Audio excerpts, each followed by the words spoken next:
E aí pessoal, tudo bem? Bem-vindos ao canal Coleção Paralela e hoje a gente vai falar do Lelo, o Fantasminha. E sim, para quem já estava achando exagerado até, finalmente nós temos um vídeo no qual a edição não é da editora Ebal. Temos aqui uma edição da VEC, Lelo, o Fantasminha. Capinha, né? A famosa lombada canoa. É a capa. O Lelo, alguns já devem ter percebido aqui em cima, e quem conhece os personagens, é claro, sabe disso, já pegou. É um personagem oriundo do universo do Gasparzinho, o Fantasminha Camarada, né? Ele fazia parte desse universo. Ele é tido como sendo o primo do Gasparzinho. Esse parentesco, né, nunca é muito esclarecido, né? Se é que precisa ser esclarecido o personagem de um, né, o parentesco de um personagem cômico com outro, né, sendo que os dois são fantasmas, a gente só pode pensar que é meio que tragédia na família, né, porque o Gasparzinho é um garotinho que morreu, o Lelo também é um garotinho, né. Fisicamente eles eram desenhados bem parecidos, mas o Lelo tinha essas sardas, o nariz mais protuberante e o chapéu. Era isso aí. Essa edição aqui do Lelo traz o expediente aqui na frente, ó. É o número 3 e é de dezembro de 1975, né? É uma edição já com os seus 46 anos, 47 anos de idade, vamos dizer assim, né? 46 anos de idade. Eu comprei por pura curiosidade, por pura nostalgia, porque quando eu era moleque eu tive uma ou duas revistinhas do Gasparzinho, né? E eu já comentei aqui em outro vídeo que quando eu era menino, o que eu era apaixonado mesmo, o que eu curtia mesmo, cara, eram revistas de super-herói, né? Meu negócio era os caras com cueca por cima da calça, né? Os Batman, os Homem-Aranha, essas coisas da vida.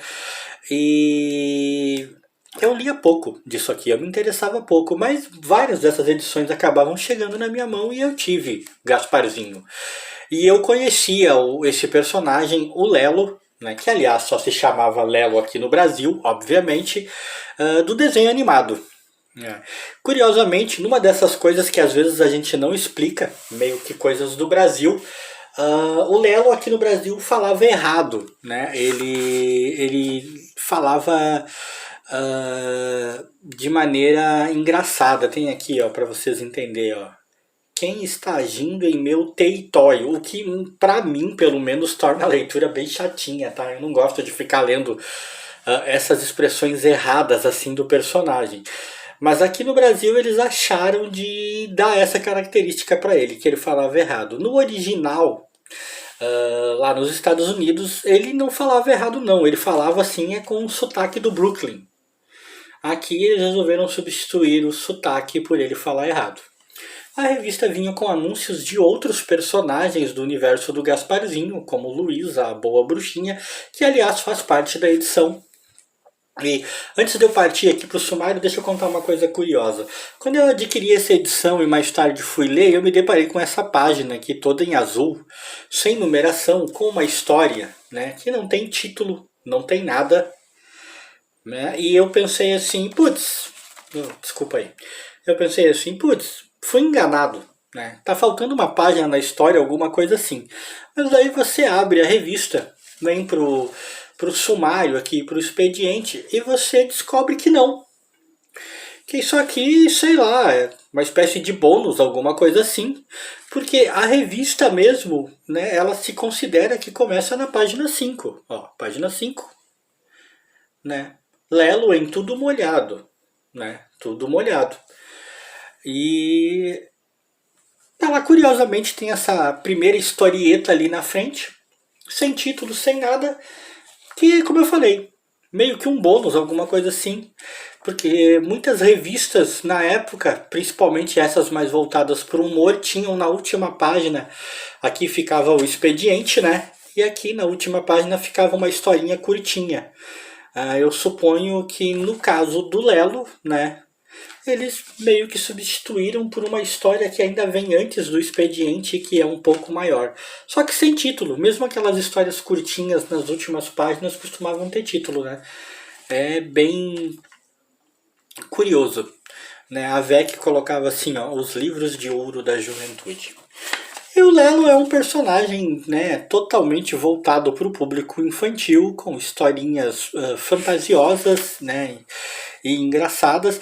Numa época, eu acho curioso falar isso, cara, mas hoje em dia, nesse nosso mundo cheio de lacração e cancelamento, um personagem que é um garotinho morto e que gosta de assombrar pessoas, eu tenho minhas dúvidas se, por mais bobinho que ele fosse, por mais que as historinhas fossem historinhas tolinhas, ele não encontraria opositores, né? O próprio Gasparzinho, né?